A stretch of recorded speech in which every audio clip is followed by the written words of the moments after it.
ನಾವು ಹುಡುಗಿಯರ್ಗಂದ್ರೆ ಕೊಡಲ್ಲ ಹುಡುಗರು ಜಲ್ದಿ. ಹುಡುಗಿಯರಿಗೆ ಕೊಟ್ಟರು ಹುಡುಗಿಯರ ಬುದ್ಧಿ ಸರಿಯಿಲ್ಲ ಅಂತ ಕೊಡಲ್ಲ.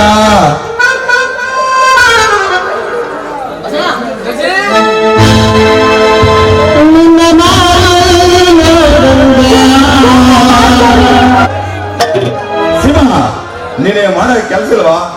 ಯಾವಾಗಲೂ ನಾನು ಹಿಂದೆ ಸುತ್ತುತ್ತಾ ನನ್ನ ಸ್ಟಡಿ ಟೇಬಲ್ ಹಾಳು ಮಾಡ್ತಿದ್ದೀಯಲ್ಲ. ನಾಳೆ ಪರೀಕ್ಷೆಯಲ್ಲಿ ನೀನು ಪ್ರೇಮಾಲಾಪನ ಬರೆಯಲಿಲ್ಲ. ನಾನ್ ಸೆನ್ಸ್. ಒಳ್ಳೆಯದಾಗಿ ಹೇಳುತ್ತಿದ್ದೇನೆ, ಇನ್ನೊಂದು ಸಾರಿ ನನ್ನ ತಂಟೆಗೆ ಬಂದರೆ ನಾನು ಮಾತಾಡೋದಿಲ್ಲ, ನನ್ನ ಕೈ ಮಾತಾಡ್ತೆ. ನೋಡಿ, ನಿಮ್ಗೆ ಏನಾದ್ರೂ ನನ್ನ ಮೇಲೆ ಕೋಪ ಇದ್ರೆ ಒಂದ್ ಎಡೆ ಹೊಡ್ಬಿಡಿ, ಆದ್ರೆ ಈ ರೀತಿ ಕೋಪಿಸ್ಕೋಬೇಡಿ. ಒಂದೇ ಒಂದು ಸಾರಿ ಐ ಲವ್ ಯು ಅಂತ ಹೇಳಿಬಿಡಿ. I love you. ಈ ಮಾತಿನ ಅರ್ಥ ಗೊತ್ತಿದೆ. ಮದುವೆಗೆ ಮುಂಚೆ ದಾರಿ ತಪ್ಪು ಎಡ ಬಿಡಿಕೆಗಳಿಗೋಸ್ಕರ ಯಾವನೋ ಒಬ್ಬ ತಲೆ ಕೆಟ್ಟ ಪ್ರೇಮ ಕವಿ ಈ ಪ್ರೇಮ ಶಬ್ದ, ಇದೇ ಶಬ್ದವನ್ನ ನಮ್ಮ ಯುವ ಪೀಳಿಗೆ ಪ್ರತಿದಿನ ಪ್ರತಿ ಕ್ಷಣ ಇದನ್ನೇ ಪಠಣ ಮಾಡುತ್ತಾ ಬೀಗಿಲಿನ ಲಲ್ಲೆ ಹೊಡೆಯುತ್ತಿರುವುದರಿಂದಲೇ ಏಸನ್ನು ಮಹಾರಾಸಸ ನಮ್ಮ ಮಾನವ ಕುಲವನ್ನು ತಿಂದು ತೆಗೆಯುತ್ತಿರುವುದು. ಸಂಜು, ಪ್ರೀತಿ ಅನ್ನೋದು ಕುಲಕ್ಷ ವಸ್ತು ಅಲ್ಲ, ಅದೊಂದು ಮಾನವನ ಜೀವನದಲ್ಲಿ ಹುಟ್ಟಿದ ಪ್ರೀತಿ ಅನ್ನೋದು. ಅಷ್ಟೇ ಅಲ್ಲ, ಅದು ಎವರೆಸ್ಟ್ ಗಿಂತಲೂ ಶಿಖರ ಎತ್ತರ. ಅಷ್ಟೇ ಅಲ್ಲ, ಗಂಗರಾಯಗಿಂತಲೂ ಅಗಾಧದತ್ತ, ಜೋಗದ ಸಿರಿಗಿಂತಲೂ ಮನೋಹರ. ನಿನ್ನ ಬಾಯಿಗೆ ಬೆಂಕಿ ಹಾಕ. ಹೋಗಿ ಥರ್ಡ್ ಕ್ಲಾಸ್ ಹೊರಡಲ್ಲ ಪ್ರಪಂಚದ ಅದ್ಭುತ ಶಕ್ತಿಗಳು ಹೋಲಿಸಿದೆಯೇ. ನೀನು ಒಂದು ಹೆಣ್ಣ, ನಿನಗೆ ಪ್ರೀತಿಸುವ ಹೃದಯ ಬಂದಿದ್ದೇನೆ. ನೋಡು ಸೀಮಾ, ಈ ಪ್ರೀತಿ ಪ್ರೇಮ ಅನ್ನೋದು ಒಂಥರ ಕಲರ ಇದ್ದಾಗೆ. ಮದುವೆಗೆ ಮುಂಚೆ ಮಾಡೋ ನನಗೆ ಲವ್ಯವರ ನನಗೆ ಹಿಡಿಸೋದಿಲ್ಲ. ಈಗಾಗಲೇ ನಮ್ಮ ಊರಲ್ಲಿ ನಮ್ಮ ಮಾವನ ಮಗಳಿದ್ದಾಳೆ, ಅವಳೇ ದಿಲ್ವಲ್ಲಿ ಹಿಂದೆಲ್ಲ ನಾಳೆ ಅವಳ ಜೊತೆ ಆಡಬೇಕು. ನಾ ಸುವಿನಲ್ಲಿ ಸಂಜು, ನೋಡಿ, ನೀವು ಇದೇ ರೀತಿ ಆಟ ಹಿಡಿದಿದ್ದೆ ಆದರೆ ನೋಡಿ, ಈ ವಿಷನ ನಾನು ಕುಡಿದು ಬಿಡ್ತೀನಿ. ಇಲ್ಲಿ ನಿಮ್ಮ ಸನ್ನಿಧಾನದಲ್ಲೇ ಜೀವ ಬಿಡುತ್ತದೆ. ಇದಕ್ಕಾದ್ರೂ ನಿಮ್ಮ ಸಮ್ಮತಿ ಇದೆಯಾ ದೊರೆ? Very good, your plan best plan. ಈ ಪ್ಲಾನಿನ ಅಸ್ತ್ರ ತೋರಿಸಿ ನನ್ನನ್ನು ಎದುರಿಸ್ತಿರುವೆಯ ನಾಯಿ, ಹೋಗಿ ತಾಯಿ. ನೀನು ತ್ರಿಪಲ ಸುಂದರಿರ, ನೀನು ಒಬ್ಬರ ಸತ್ತರೆ ನಿನ್ನ ಜಾಗಕ್ಕೆ 1000 ಜನರನ್ನು ಹುಟ್ಟಿಸುವ ದೇಶ ನಮ್ಮದು. ಅದರಲ್ಲಿ ನೀನು ಸತ್ತರೆ ನನಗೆ ಅರ್ಧ ತಲೆನೋವು ಕಡಿಮೆ ಆಗ್ತದೆ. ಆದಷ್ಟು ಬೇಗ ಹೋಗಿ ಸಾಯಿ. God bless you. ಆಯ್ತು ಬಿಡಿ, ಆಯ್ತು. ನಿಮಗೆ ನಾನು ಹೋದ ಮೇಲೆ ನನ್ನ ಬೆಲೆ ಏನನ್ನೋದು ಚೆನ್ನಾಗಿ ಅರ್ಥವಾಗುತ್ತದೆ. ಆದ್ರೂ ಅಲ್ಲಿವರೆಗೂ ಕಾಲ ಮಿಂಚು ಹೋಗಿರುತ್ತೆ. ಆ ದೇವರು ನಿಮ್ಮನ್ನು ಚೆನ್ನಾಗಿಟ್ಟಿರಲಿ. ನಾನು ಹೋಗುತ್ತಿದ್ದೇನೆ. ನಿನಗೇನು ಹುಚ್ಚಿದೆಯಾ? ನನಗೋಸ್ಕರ ನೀನು ಬೇರೆ ಮಾಡಕ್ಕೆ ಸಿದ್ಧವಾಗಿದೆಯಲ್ಲ, ನಿನಗೆ ಬಿಟ್ಟಿಲ್ವ? ಹುಚ್ಚಲ್ಲ, ನಿಮ್ಮ ಮೇಲಿರುವ ಪ್ರೀತಿ ಕಿಚ್ಚು. ಹಾಗಾದರೆ ನೀನು ನನ್ನ ಪ್ರಾಣಕ್ಕಿಂತ ಹೆಚ್ಚಾಗಿ ಪ್ರೀತಿಸಿದ್ದೇನೆ. ಸಂಜು, ನಿಮ್ಮ ಮೇಲಿರುವ ಪ್ರೀತಿನ ಯಾವ ರೀತಿ ಹೇಳ್ಬೇಕಂತಾನೆ ಗೊತ್ತಾಗ್ತಿಲ್ಲ. ಮಾತಿನಲ್ಲಿ ವರ್ಣಿಸೋದಕ್ಕೆ ಆಗೋದಿಲ್ಲ. ಪೆನ್ನಲ್ಲಿ ಬರೆಯೋಣ ಅಂದ್ರೆ ಅದರಿಂದನೂ ಸಾಧ್ಯವಿಲ್ಲ. ನೋಡಿ, ಸ್ವಾತಿ ಮುತ್ತು ತನ್ನ ಮಳೆಯನ್ನು ಹೇಗೆ ಕಪ್ಪೆ ಚಿಪ್ಪಿನಲ್ಲಿ ಬಚ್ಚಿಟ್ಟುಕೊಂಡು ಪ್ರೀತಿಸುತ್ತದೋ ಹಾಗೆ ನಿಮ್ಮ ಪ್ರೀತಿಯನ್ನು ನಾನು ನನ್ನ ಹೃದಯದಲ್ಲಿ ಇಟ್ಟುಕೊಂಡು ಪೂಜಿಸುತ್ತಿದ್ದೇನೆ. ಗೊತ್ತಾ ಸೀಮಾ, ನೀ ಇಟ್ಟುಕೊಂಡಿರುವ ಈ ಅತಿಯಾದ ಪ್ರೀತಿ ಇದು ಒಳ್ಳೆಯದಲ್ಲ. ಆಸೆಯೇ ದುಃಖದ ಮೂಲ, ಅತಿಯಾದ ಪ್ರೀತಿ ವಿನಾಶದ ರೀತಿ ಎನ್ನುವ ತತ್ವಜ್ಞಾನದ ಮಾತನ್ನು ಕೇಳಿಲ್ಲ ನೀನು? ಮೊದಲು ಅತಿಯಾಸಗೊಂಡು ಚಂಚಲಗೊಂಡು ನಾಗ ಲೋಟದಿಂದ ಓಡುತ್ತಿರುವ ನಿನ್ನ ಮನಸ್ಸಿನ ಕುದುರೆಗೆ ಕಡಿವಾಣ ಹಾಕಿ ಕಟ್ಟಿ ಹಾಕು. ಆನಂತರ ಪ್ರೀತಿ ಎಂಬ ಪ್ರಪಂಚ ಕಡೆಗೆ ಹೆಜ್ಜೆ ಹಾಕು. ಸಂಜು, ನನ್ನ ಯಾತ್ರೆ ಅಂತಿಮ ಕಡೆ ಸಾಗುತ್ತಿದೆ ಅಲ್ಲ, ಈಗಾಗಲೇ ನಾನು ಸಾಯುತ್ತಿದ್ದೇನೆ. ಓ, ಇವಳು ನನ್ನ ಹಿಂದೆ ಬಿಟ್ಟಿದ್ದಾರೆ ಎಂದು ಜನರಿಗೆ ತೋರಿಸಿ ನಾನು ಇಲ್ಲಿವರೆಗೂ ನನ್ನನ್ನು ಉಳಿಸಿಕೊಂಡಿದ್ದೀರಾ? ಆ ರೀತಿ ಮಾಡುವ ತಪ್ಪಿಗೆ ಈ ವಿಷಯನ ನೀವು ನಿಮ್ಮ ಕೈಯಾರೆ ಕೊಡಿಸಿ. ಅದೇ ಆಯ್ತು, ಇನ್ನು ತಿಳಿಗಡಿದ ಹಾಗಾದ್ರೆ ಒಂದೇ ಒಂದು ಸರಿ ಐ ಲವ್ ಯು ಸೀಮಾ ಅಂತ ಹೇಳ್ಬಿಡಿ. ಏನು ಆಗಿರೋದು ಮೇಷವತ್ತ ಗಂಡು ಕಣೆ ಆದರಲ್ಲೋ ಯಾದವ ಕುಲದಲ್ಲಿ ಹುಟ್ಟಿದ ಗಂಡು ಕಣೆ ಆಗಲ್ಲ ಅನ್ನೋದು ನನ್ನ ಇತಿಹಾಸದಲ್ಲಿ ಇಲ್ಲ. ಕೊಡೆ ನನ್ನ ಕೈಯಾಗ ನಾನು ಕೊಡಿಸ್ತೀನಿ, ಆದಷ್ಟು ಬೇಗ ಪ್ರೇಮ ಸ್ವರ್ಗದ ಬಾಗಿಲು ಕಟ್ಟು.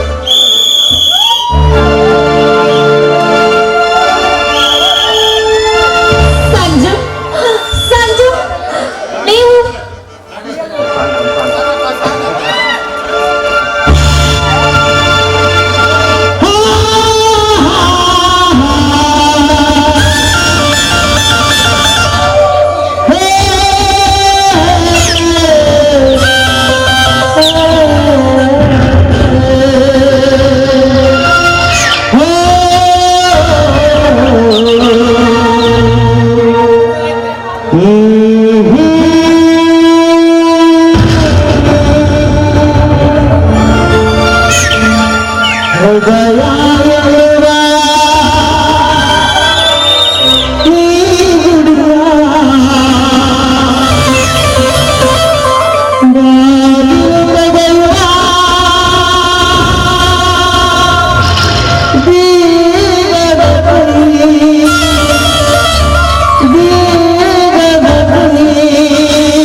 ಪ್ರೀತಿ ಇಲ್ಲ ಅಂತ ತಿಳ್ಕೊಂಡಿದ್ದೇನೆ. ಏಯ್ ಹುಚ್ಚಿ, ಏನ್ ನಿನ್ನಂತ ರತಿ ರೂಪದ ದಂತದ ಬೊಂಬೆ ಅಂತಿರುವ ಒಂದು ಹೆಣ್ಣು ದಿನವಿಡೀ ಪ್ರತಿದಿನ ಪ್ರತಿಕ್ಷಣ I love you Sanju, I love you Sanju ಅಂತ ಹಿಂದಿನ ಬಂದರೆ ಅವಳನ್ನು ಸ್ವೀಕರಿಸಿದ ನಪಂಸಕನೇ ನಾನು. ಮತ್ತೆ ಇಲ್ಲಿವರೆಗೂ ಆಡಿದ ಮಾತು ಅದೇ ಕಡೆ ಪ್ರೀತಿಗೆ ಆಗುವ ಬುನಾದಿ ರೀತಿ ನನ್ನ ಮೇಲೆ ನಿನಗೆ ಪ್ರೀತಿ ಎಷ್ಟಿದೆ ಎಂದು ಪರೀಕ್ಷೆಯಲ್ಲೇ ನಾವು ಓಡಿದ ತಂತ್ರವೋ ಕುತಂತ್ರವೋ ನನಗಂತೂ ತಾಯ್ತ ಕಟ್ಟಿಕೊಳ್ಳುವಷ್ಟು ಮನವಾಯ್ತು ಗೊತ್ತ. ಅಂತೂ ಮುಗಿಯಿತಲ್ಲ ನಿನ್ನ ಭಯ. ನೀ ನನ್ನ ಹೃದಯ ಹಾಕಿದ ಪಂದ್ಯದಲ್ಲಿ ಕೊನೆಗೆ ನಿನ್ನನಾಯಿತಲೆ ಜಯ. ಜಯಕ್ಕೆ ನಿಂದೆ ತಾನೇ ಅಭಯ. ಅಭಯ ನನ್ನನಾದರೂ ಅಪ್ಪಟ ಬ್ರಹ್ಮಚಾರ್ಯ ಹೃದಯಕ್ಕೆ ಲಗ್ಗಿಟ್ಟುವ ಧೈರ್ಯ, ಪ್ರೇಮ ಕೋಟೆಗೆ ಲಗ್ಗಿಟ್ಟುವ ಧೈರ್ಯ ನಿನ್ನದಲ್ಲವೇ ಸೀಮ. ಪ್ರೀತಿ ಎನ್ನುವ ಪದ ಕೇಳಿದರೆ ಮುಖ ತಿರುಗಿಸಿಕೊಂಡು ಹೋಗುತ್ತಿದ್ದೆ. ಆದರೆ ಇವತ್ತು ಗೊತ್ತಾಯ್ತು ಅದರ ಪವರ್ ಏನಂತ. ಪ್ರಿಯತಮನಿಗೆ ಪ್ರಿಯತಮ ಪ್ರಾಣತ್ಯಾಗ ಮಾಡಿದ್ದನ್ನು, ಪ್ರಿಯತಮನಿಗಾಗಿ ಪ್ರಿಯತಮೆ ಪ್ರಾಣತ್ಯಾಗ ಮಾಡಿದ್ದನ್ನು ಪುಸ್ತಕದಲ್ಲಿ ಓದಿದ್ದೆ, ಗೆಳೆಯರ ಬಾಯಿಂದ ಕೇಳಿದ್ದೆ. ಆದರೆ ನನಗಾಗಿ, ನನ್ನ ಪ್ರೀತಿಗಾಗಿ ನಿನ್ನಂತ ಒಂದೆನ್ನು ಪ್ರಾಣತ್ಯಾಗ ಮಾಡಲು ಸಿದ್ಧವಾಗಿರುವ ಹೆಣ್ಣನ್ನು ಕಂಡಾಗ ನನಗನಿಸಿದ್ದು love is great, love is sweet ಅಂತ. ಓ ಸೀಮಾ, ನಿನ್ನಲ್ಲಿ ಒಂದು ಮಾತು ಕೇಳಲ್ಲ? ಕೇಳಿ, ಸಂಕೋಚ ಯಾಕೆ? ಏಯ್ ಸೀಮಾ, ಈ ನಮ್ಮ ಸ್ವೀಟ್ ಅಂಡ್ ಗ್ರೇಟ್ ಲವ್ ನಮ್ಮ ಲೈಫ್ ಸ್ಟೋರಿಗೆ ಶಾರ್ಟ್ ಆಗತ್ತಾನೆ. ನೋ ನೋ ಸಂಜು, ಈ ನಮ್ಮ ಪ್ರೀತಿ ಜೀವನದ ಅಂತಿಮವರೆಗೂ ಶಾಶ್ವತವಾಗಿರುತ್ತೆ. ಅದಕ್ಕೆ ಈ ನಮ್ಮ ಪ್ರೀತಿಯ ಪ್ರೇಮದ ಚುಂಬನವೇ ಸಾಕ್ಷಿ. ನಮ್ಮ ಈ ಪ್ರಥಮ ಚುಂಬನ ತರುತ್ತದೆ ನನ್ನಲ್ಲೇನೋ ಒಂದು ಹೊಸ ಕಂಪನ. ಶಿವ, ನೀನು ನಿಜಕ್ಕೂ ಸಿರಿಗಂಧದ ಗೊಂಬೆಯೇ ಸರಿ. ನನ್ನ ಈ ಪ್ರೇಮದ ಆಶೆಗಳ ನನ್ನ ಬೆಲೆ ಬೀಳಲು ಈ ನನ್ನ ರೂಪವೇ ಅಥವಾ ಕೋಪವೇ ಚಿನ್ನ? ಎರಡು ಅಲ್ಲ, ನಿಮ್ಮಲ್ಲಿರುವ ಸದ್ಗುಣ. ಓ ಗುಣಗೆತ್ತ ಗೌರಿ, ನೀನೇ ಈ ಭಾರತದ ಹಾರ್ಯ ದಾರಿ. ನೀ ತೋರುಪ ನನಗೆ ಪ್ರೇಮ ಲೋಕದ ದಾರಿ. ಓ ನನ್ನ ಮಾತಿನ ಮಲ್ಲ, ಕೊಡುವೆ ನಿನಗೆ ಸಿಹಿ ಮುತ್ತಿನ ಬೆಲ್ಲ. ಬೆಲ್ಲ ಕೊಡುವ ಮುನ್ನವೇ ಅದರ ರೀತಿಯಲ್ಲೇ ಈ ನಿನ್ನ ಗಲ್ಲ. ಛೀ, ಹೋಗಿಯಪ್ಪ, ತುಂಬಾ ತುಂಟ ರಸಿಕರು ನೀವು. ಏಯ್ ಶಿವ, ರಸಿಕತೆ ಅನ್ನೋದು ನನ್ನೊಬ್ಬನ ಕಡೆ ಇರೋದು, ಅದು ನನ್ನೊಬ್ಬನ ಸೊತ್ತೇನೆ. ಅದು ನಮ್ಮಿಬ್ಬರಲ್ಲಿ ಇರಬೇಕಾದ ಸೊತ್ತು. ಆ ಸೊತ್ತಿನ ಗತ್ತೆ ಈ ನಿನ್ನ ತುಟಿ ಅಂಚಿನ ಮುತ್ತು. ಆ ಶಿವ, ಈ ಮುತ್ತಿನ ಮಳೆಯಲ್ಲಿ ಮುಳುಗುವುದಕ್ಕೂ ಮುನ್ನ ಒಂದು ಕಾಲೇಜಿನ ಗಾಯನ ಸ್ಪರ್ಧೆಯಲ್ಲಿ ಆಡಿದ ಗಾಯನವನ್ನು ಹೇಳಬೇಕೆನ್ನೋ ಆಸೆ ನನಗಾಗಿದೆ. ನೀ ಆಡಲಾರೆಯ ಪ್ರೇತಮೆ? ಹಾಗೆ ಆಗಲಿ. ನೀವು ಹಾಡು ಎಂದರೆ ನಾನು ಹಾಡದೇ ಇರ್ತೀನಿ. ಈಗಲೂ ಹಾಡಲು ಸಿದ್ಧವಾಗಿದ್ದೇನೆ.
ಮನೆಯಲ್ಲಿ ಕೂಡ ಮಾತನಾಡೋಣ.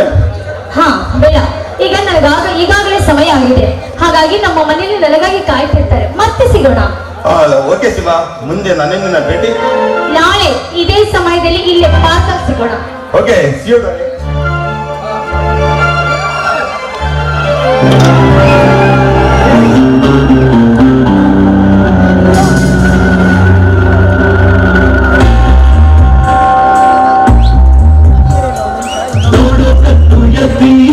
ಎಷ್ಟು ಹೊತ್ತು ಎತ್ತೋ ಎತ್ತೋ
ಗಲಿಗಳ ಗಂಡ ಇಂದು ಬಾಲೆಯ ಮಿಂಡ ಜಗಜ್ಜನ ರಾಜಕೀಯ ಸೂತ್ರವನ್ನೆಲ್ಲ ಬಲ್ಲ ಈ ಚಲದಂಕ ಮಲ್ಲ